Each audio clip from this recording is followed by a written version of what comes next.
cara-cara nak buat avatar yang comel. Jadi, marilah kita start. Tapi sebelum tu jangan lupa like, subscribe, komen ya. Okey, terima kasih.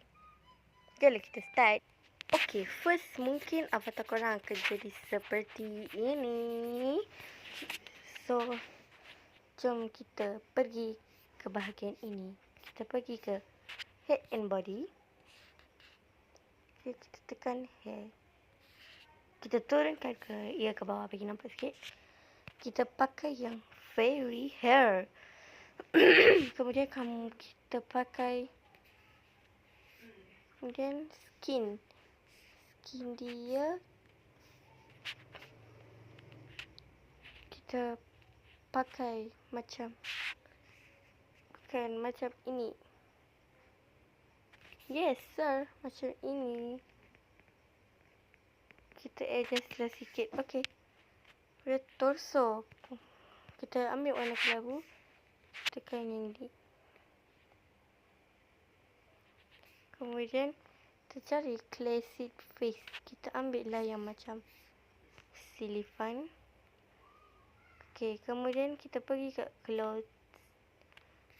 Kita tekan di left shoes. Kita pakai kasut yang ini. Kita pakai kasut yang ini. Kemudian kita pergi ke classic t-shirt. And then yang ini ya. Kita screenshot. Okey. Kemudian aksesori. Pilihlah aksesori yang okey. Atau macam ni ke. Kemudian pilihlah lagi aksesori yang bersesuaian dengan gaya anda. So yang cermin mata kita adjustkan ia sedikit sahaja. Okay.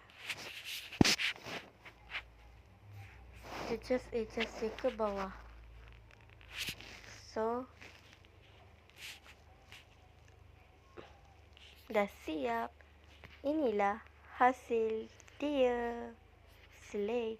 Semoga bermanfaat. Bye. Assalamualaikum.